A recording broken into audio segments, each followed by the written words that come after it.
All right, good morning. Today's class is called Visioning, and a lot of it comes from a little book that I have by Lillian DeWaters, and it's called All Things Are Yours. And we need to really understand that no matter what, we are always visioning. Unconscious visioning. We are unconsciously visioning something, and it's not always what it's supposed to be. The first thing I want to do is I want to start by reading you something from Proverbs 29, and it's verse 18. It says, and this is amazing, where there is no vision, the people perish. But he that keepeth the law, happy is he. So vision has to do with keeping the law. Remember, this is a guy, Solomon, who is writing after he has grown up with his father. And his father over in Psalm 37 says, delight thyself in the Lord, which that word Lord is the law, and he will give you the desires of your heart. I want you to keep locked into that. Delight yourself in the Lord, and he will give you the desires of your heart.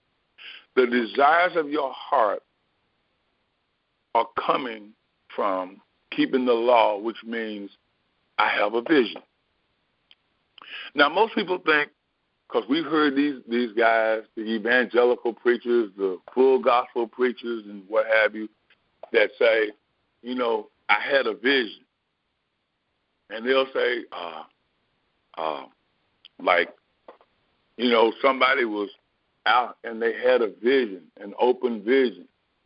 And they teach it to mean that you had some kind of a visitation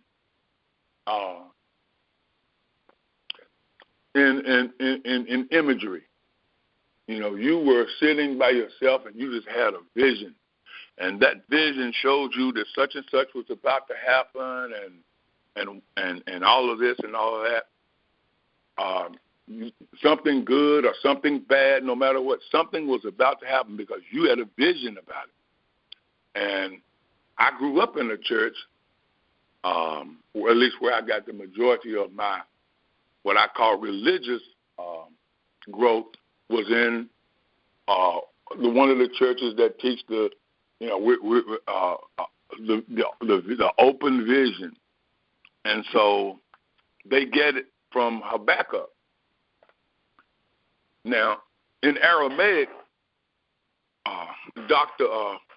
Rocco Errico, he talks about having a vision, but to him, from the Aramaic text, they're talking about somebody simply had a dream.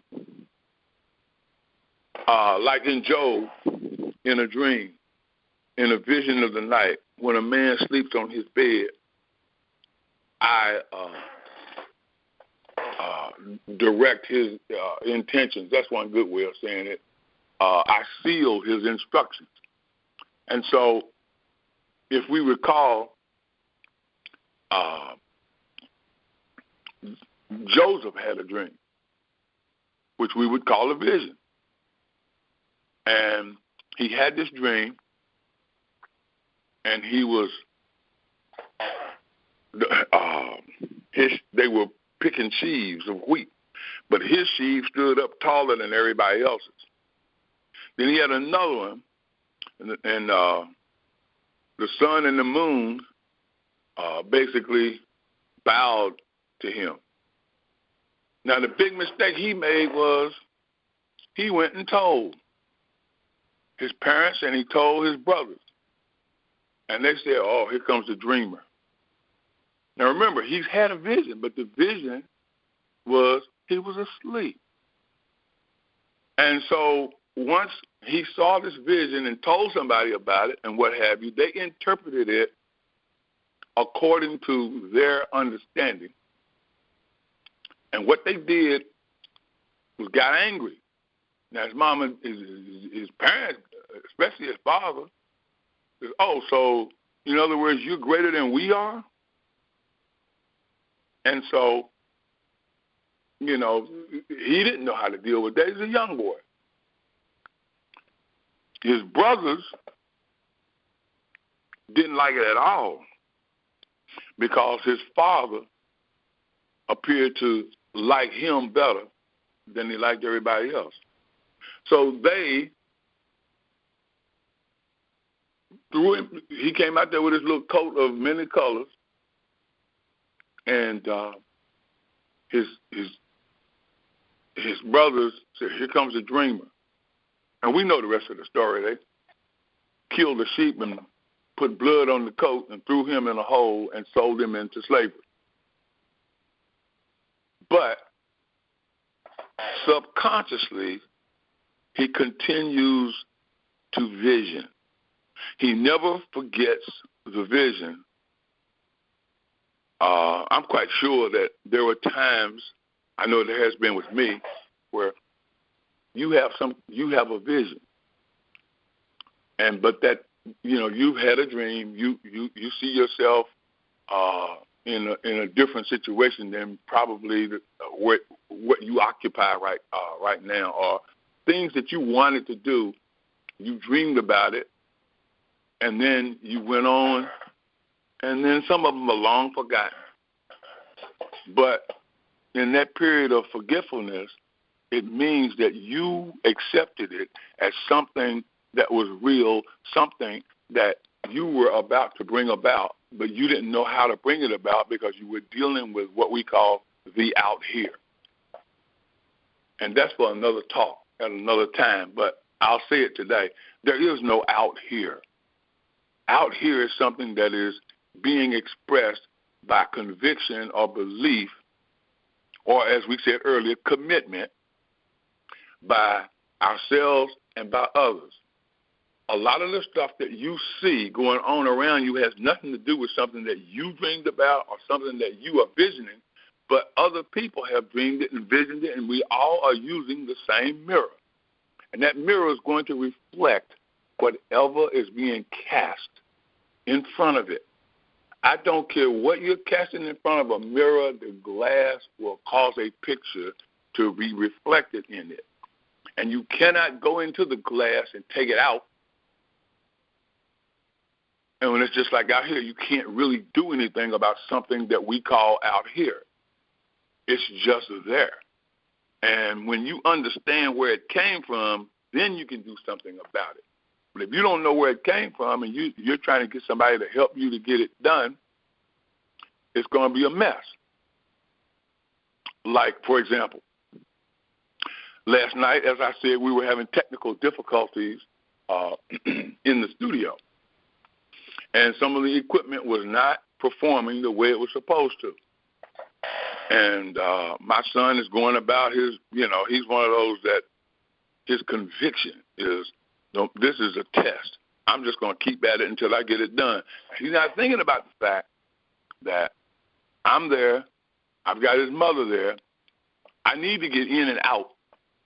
I need to get this done and get in and get her home at a decent time so that I can get her to bed. But he's just going to keep at it and keep at it. And a couple of the guys who were there were helping us. They were looking at me. They were going, you know how Jamal is. He's just going to keep on. He's going to keep at it, and what happened? And that was my signal. And I said, well, let me go over here and get in a little corner, get by myself, and remind myself of the vision. And so I went and I got quiet, and I sat there and I said, basically, this is not the vision that I had. My vision was what? Getting it done, getting it finished, getting home, and getting back in bed, have this thing done so we can really get back at it tomorrow as far as editing the film and making sure that everything was done the way we wanted it to be. I got quiet, which we call still, and then I felt this little presence, a little tingling. I knew I had the answer. It was done. I didn't visualize. There is a difference. I didn't visualize. I didn't see Jamal getting down there, fixing something, and getting the wiring right or whatever was going wrong. And once it got fixed, then we could get on and get it done. I did not see any of that at all. What I did was I saw it was done. That's all I could see. And I wasn't seeing anything. It was just I was feeling that. So to me, vision has a whole lot to do with feeling the presence based on having a perfect idea. Let me say it again. Vision, to me, has to do with feeling the presence with regard to an idea of having something completed, a commitment to it, a conviction to it, the vision. Now, remember, we started out by saying where there is no vision, the people perish. But he that keepeth the law, happy is he. The law is staying committed to what visioning really means. Visualization, on the other hand, was I sit here and I'm going to imagine him doing something and see it coming together and all of this. That's tough. It's real hard because since there is no out here, you're trying to maybe visualize somebody doing something that they're not at that particular time prepared to do. Even though you might have the basic technical skills and education, but sometimes trinkets, equipment does not cooperate with you. So that doesn't mean that everything you visualize is going to come out exactly the way you see it. But when you vision the idea of something being worked out already, that's what they call the just shall live by faith. That's what we call faith is the substance of things hoped, H-O-P-E-D, for. See, when you saw something was wrong, you hoped, E-D, to get it working correctly. That turns into the vision of the idea. The idea is, that's it. The vision is the heat and the water and the air supplied to the seed to cause that thing to germinate. Okay, with all that said, it says though in Aramaic, this is beautiful. Where the wicked men multiply, the people are ruined. Now that gives you a little twist to this thing.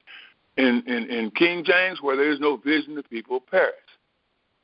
Aramaic, where wicked men multiply, the people are ruined. But he who keeps the law, blessed is he. What do they mean by wicked men multiply? How many false beliefs, false thoughts begin to congregate in the mind? What mind? A mind that doesn't exist, a false mind. And these things these are the wicked men. These multiply. No, 1, 2, 2 times 2, 4, 4 times 4. Look how quickly it jumps to 16. Isn't that amazing? So we have to understand that. Well, here's a good example. We used to sing this song. They probably still do. But we sang it up at Unity in Baltimore. Our thoughts are prayers, and we are always praying. Now, we don't know what kind of thoughts everybody in the congregation, we don't know what they're thinking. However, where people are having thoughts that are not what I call congruent, when they're not in line with God's idea, that doesn't mean they're not multiplying. They're congregating, and they're multiplying. There's this, one of the songs, one of the clips I did last night was, I think, Psalm 19. verse 14, where it says,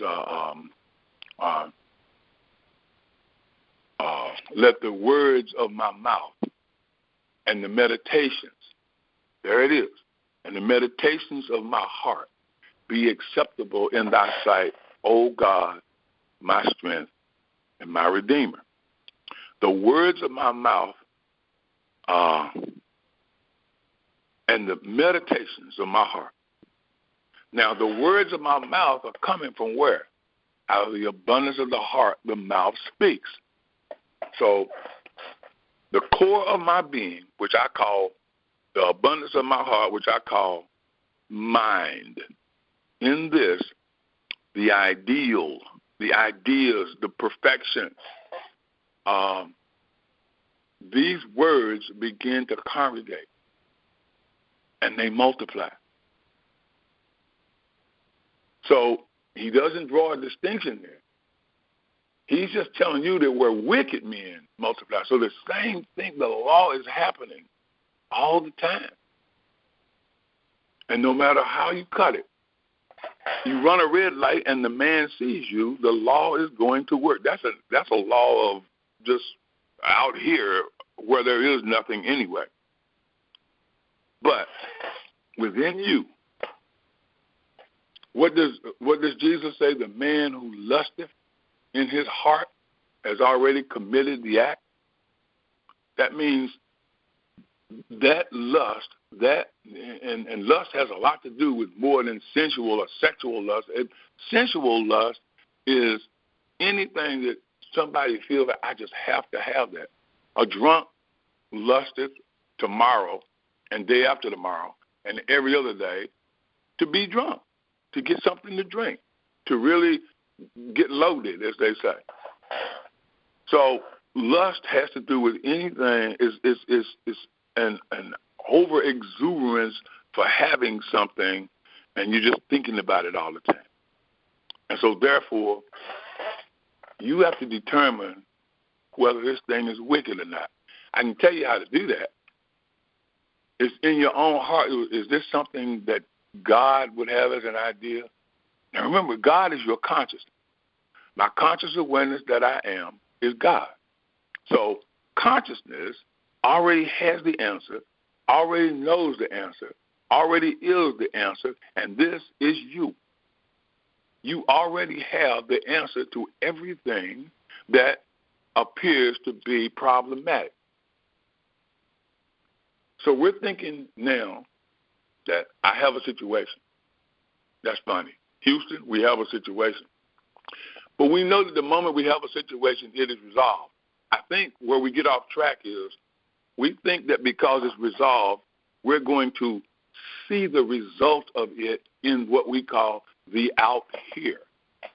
And there's no guarantee that the moment I thought it was resolved and I have the answer, that does not necessarily mean that it's going to take off and you're going to see it right then.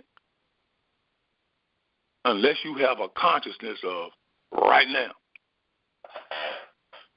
And just think about that.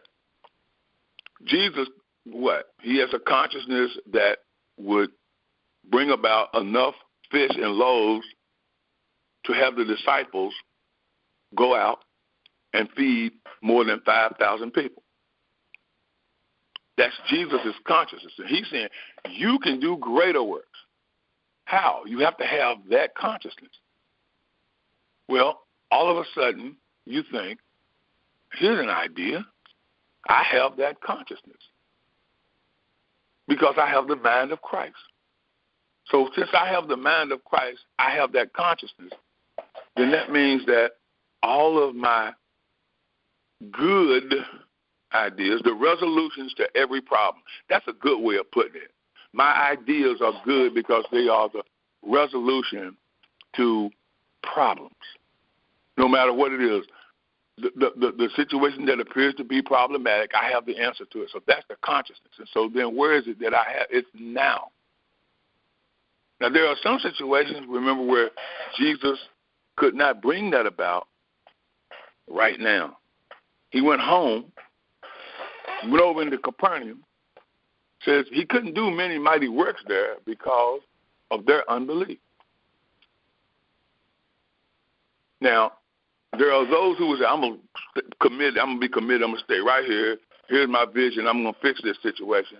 That doesn't necessarily mean that that's something that you're going to be able to pull off just because you're saying, I'm going to be committed to it and I'm going to get it done.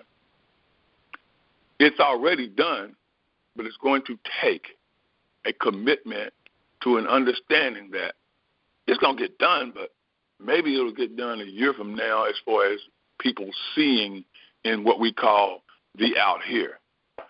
But you cleanse it, meaning you cleanse your consciousness of having to fix something out here, and you go on and you live. And what happens is unconsciously you continually vision this thing or whatever it was that didn't get done right away. You continually are visioning that from a subconscious standpoint, and at some particular point it will show up. Like in Habakkuk, it says, put the vision up high. I'll stand on my watch and set me up on the tower and will watch to see what he will say unto me and what I shall answer when I am reproved. Why am I being reproved? Because I've been going about it the wrong way.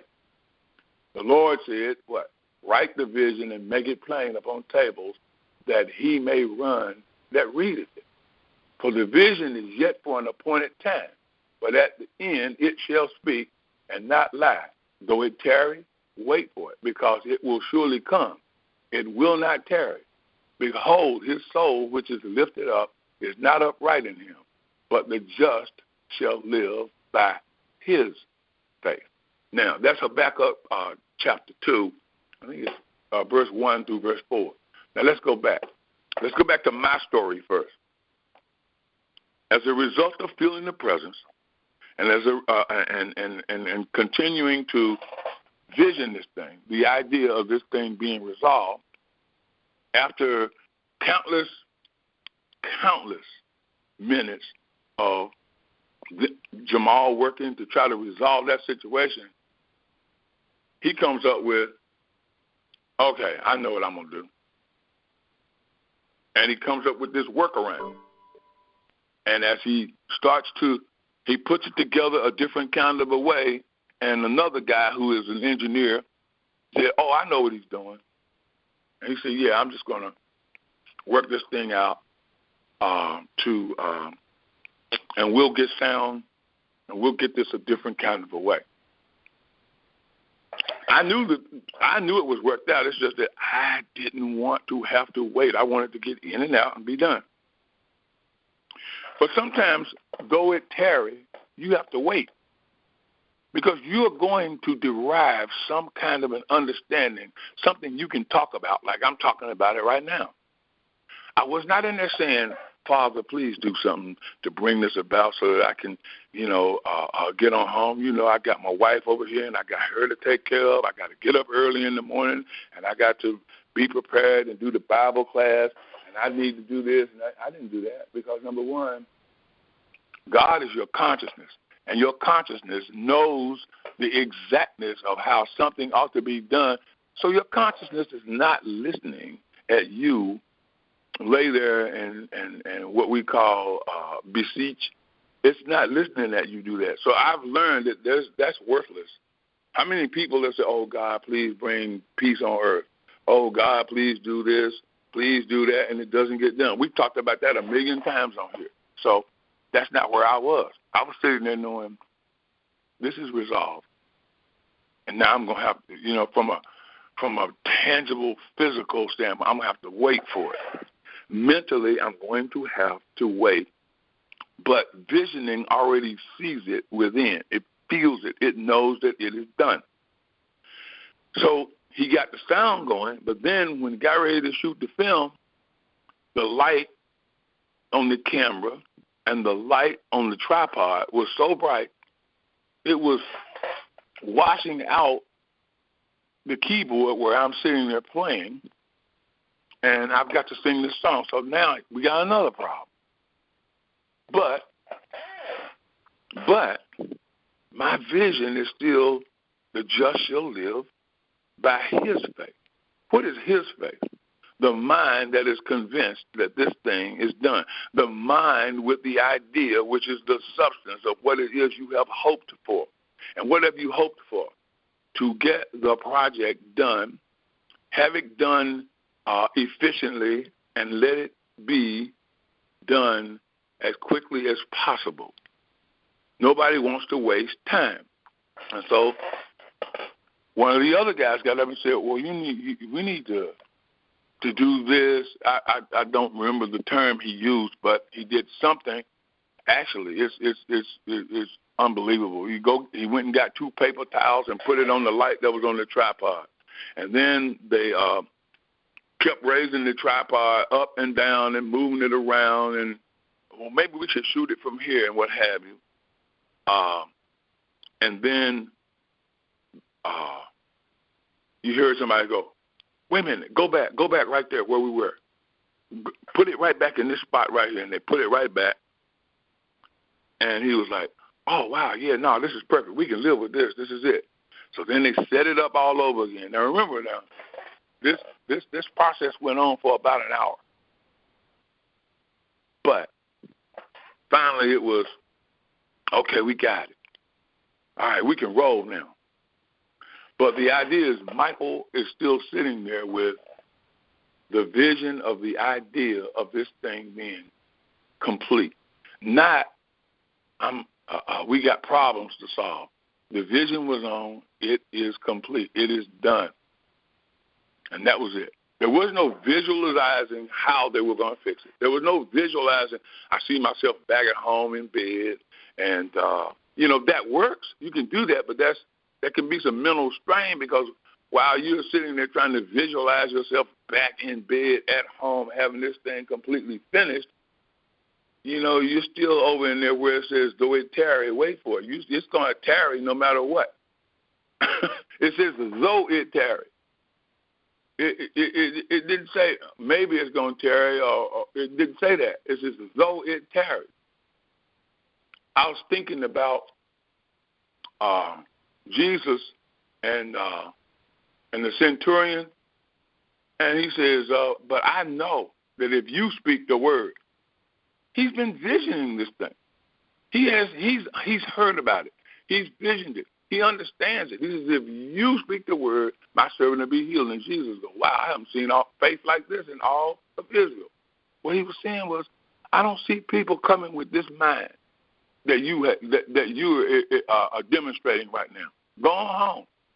Your faith has healed you. Your faith has done the job. It's always your faith. If you come to me and say, I know if you pray for me, Michael, if you pray, I know that this will get done. That's your faith. And that's what's pertinent. That's what is required. Your faith. If you believe that I can do this. Remember Jesus said, do you believe I can do this? Yeah, I believe you can do it. Boom, done. It's your faith. And so you can't draw back. My soul has no pleasure in him who draws back. As soon as they got that lighting fixed, as soon as the sound and everything was perfect, and he went back into the control room, and the guy he said, rolling, and the guy hit the tape. I sang the song. We finished. I sang it twice. Then we had the second song. I sang that song twice. And my whole part of singing took about 45 minutes. Isn't that amazing? You sing it and you go, not quite. So, all right, let's do it again. And we did it again. And in the middle of it, I made a mistake. And let's just go back. Well, I know the song is just that sometimes in the performance of something, you're thinking out beyond where you should be. You're thinking about how to present it because you're doing something. A lot of people don't understand this. It's virtual. You don't have an audience that you're singing to. And it's pretty hard to create one right in front of your face when you're in an empty room and somebody's just filming. And so my mind gets off of what it is that I'm doing. And, okay, Dad, yeah, that's a good one. Let's keep that one. Let's do one more, a safe one. That's always, in case you do it better, we'll use something better. When each case, we ended up doing that. Two of the same song, two songs, doing each one twice, but the second take being the best one each time. You see, what am I going to do? I'm going to stand on my watch. I'm going to see what he says to me when I'm reproved. Why are you reproved? Because you're thinking about it. You're trying to get it done. You're trying to do this. Don't worry. No, you live by your faith. You know that your vision is on this idea. And because you are visioning an idea, then this idea has to express itself, just like putting something in front of a mirror and the mirror reflecting back exactly what you're putting in it. The vision is for an appointed time. When? Right now. The vision takes place within. The mirror is within. The end, it shall speak. What is the end? When the reflection comes up in the mirror, in the mind. The desire, the moment you desire something and you say, wow, man, I really wish I could have. It's done right then if you understand the principle behind that. Because it's surely going to come. The thing that I truly desire is it comes right then. But it shows up in what we call the out here, maybe tomorrow. Sometimes immediately. If you're doing something that needs to be done immediately, it shows up right then. If you understand the total principle of what's going on. But if your soul is lifted up, it's not upright. What does that mean? That means, man, see, I knew this stuff didn't work, or how's it going to happen? Or I'm trying to visualize. This just doesn't seem to work for me. You guys know the bantering back and forth. You have to live by your faith. I know that this is resolved because I am doing what? I am keeping the law, and I am happy. And where wicked men multiply, they experience ruin. All these thoughts that are wicked and not in line with the ideal,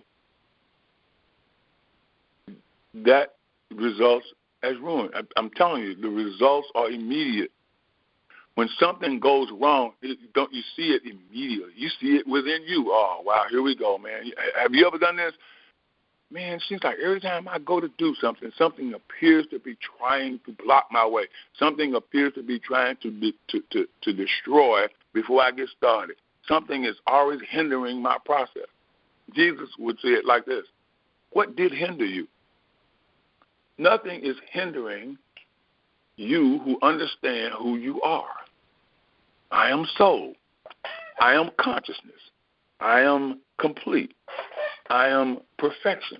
I already know how to do this because there's a consciousness within me that knows the results of this. It knows that I am in this world, but not of it. I am not of this world. I am in it. And so, therefore, I overcome the world when I understand what the visioning process really means. It means I made a wish. I desire to have what is already mine in consciousness. Completeness always exists in mind, capital M, capital I, capital N, capital D. Mind, that is consciousness. Completeness always exists right there, and that's where I am to go. Be still and know that I am God. But in Aramaic it says repent and know that I am God. And Rocco Errico in his Aramaic translations makes it even clearer. Turn and know that I am God. Isaiah 26:3.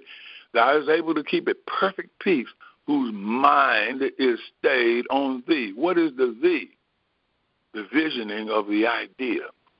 This is done. There is no stopping it. I have accepted this. I felt it when I knew that I believed this. I know this. It is done. It's already there. Now, I cannot turn and start going, when is it going to come? How is it going to come? You start talking about how, you're in visualization, and now what you're doing is you're trying to mentally cause a situation to come. It happens. People say, I sat down and I imagined this happening to me. But you need to understand some things, especially if you're reading people like Neville Goddard. Neville would always tell you imagination in his mind has to do with feeling. It doesn't have to do with I created some picture. And once I created this picture, then I was able to get this or to get that. You know, once you a lot of the churches, the New Thought churches, I am a co-creator with God. Why do I need to co-create when everything is already created? Before the foundations of the world, I am. All things are already yours. This was done. This is the one that really convinced me. It took me over the top. When Daniel was fasting, he fasted, it was like 21 days. And he was waiting for his answer to come. And he was praying and fasting. Finally, the angel showed up. And he says, oh, Daniel, from the day that your prayer was uttered, I was dispatched. But I warred with the prince of Persia. See, what is that saying? Daniel had a war going on within him as far as receiving the completed message. An angel is a messenger. The message came to him, but it took 21 days to get to him. Because, you know, sometimes how long does it take you to convince yourself that this is it? Like this teaching I'm sharing this morning. I read this teaching a year ago. I read it 2 years ago. The visioning process. However, of late, it has been a complete conviction that there are some things that have happened immediately, like last night. A couple of hours and the whole thing was worked out and we got fixed. But as far as sometimes with healing people, you have to convince yourself that the healing takes place within you. You're not out here healing a broken down body. You're not out here healing sick people. You're not healing things that are what I call objectified, the objects out here. You're not doing that. You are cleansing yourself of false beliefs. And the quicker you can forget something, especially when you have seen the principle, when you know this is how it works, when you have the completeness already objectified within you, you can go on and you rest. And in that rest, that's when the Son returns, bearing witness of the Father. The Father is your consciousness. That's what Jesus meant when he says, Abba, Dad, a loving parent. Your consciousness loves you. And so, therefore, it expresses itself based on the confidence that you have in it.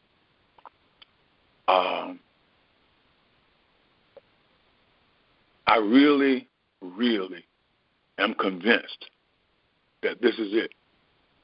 This is the vision. What is the vision? The idea that I have of completeness. What is the vision? Wholeness. It says, hallowed be thy name. The name of God is hallowed. My idea is wholeness. So therefore, my consciousness has accepted wholeness as my way. Peace. Psalm 112. David had a real connect on this thing. He understood it perfectly. He says, wealth and riches shall be in your house. Everybody else is like, oh, man, I'm going to live in this big mansion. I'm going to have all this money. That wasn't what he meant. Your house is consciousness. You are wealthy. And then riches, they're in you. You don't go out here to get something. Look at how many people are depending on their jobs, particularly at this day and age, in this time that we're living in right now, depending on their jobs. What happened to them? They got laid off. I don't care if they were making $200,000 a year. They're laid off. And then they got other men out there determining, what I mean by men is thoughts, because there's no gender. These are the thoughts. You got feelings and thoughts. We call it Congress. We call it Democrats and Republicans. Here they are negotiating on what people in the country should be receiving for, quote, unquote, watch this, unemployment benefits. That seems like an oxymoron to me. Unemployment and benefit. I am benefited by not work. But yet, Khalil Gibran goes, work is what? Love manifests. I am always working. My consciousness is constantly resting and convinced about I am wealthy. Riches are in my consciousness. Riches have a lot to do with more than just some money. I am rich in thee. The soil is rich. Everything around me. The people that I know. The people that I don't know. The best thing I can do is cleanse my consciousness of the wicked thoughts. And as I cleanse my consciousness of the wicked thoughts, I am released to rest and see the salvation of the Lord. I'll close like this. The other day, I posted it in Facebook. I asked for, my own understanding of what salvation is. And the word came back, because we know if you ask, it is given. It's already given. He who asks receives. The word came back. Salvation is a perfect awakening to who I really am.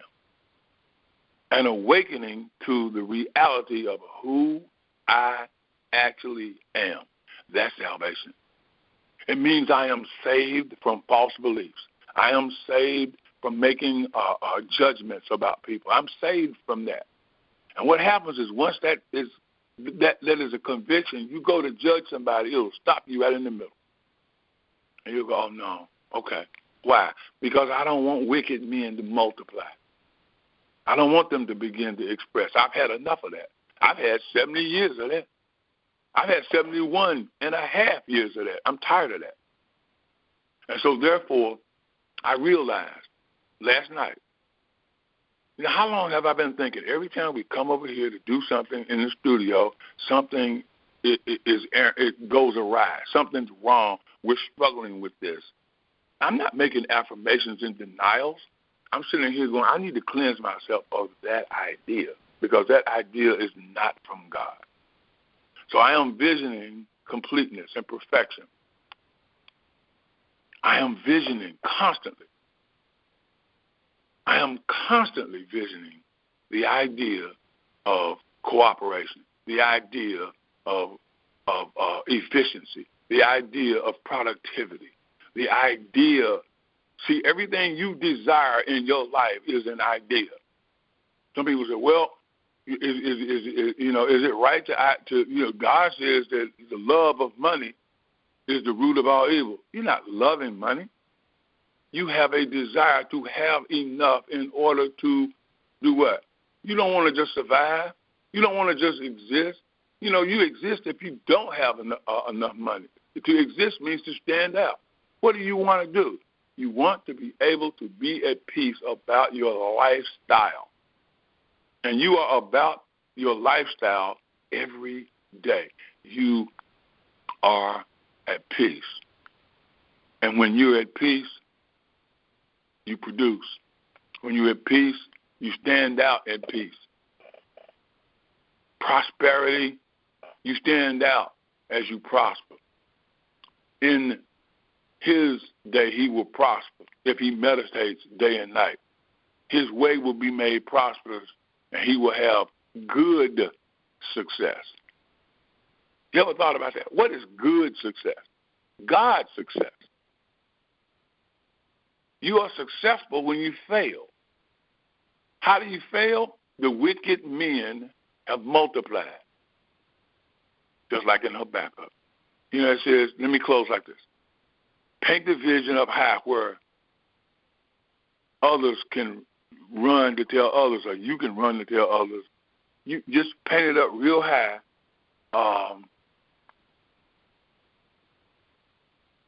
And then what happens?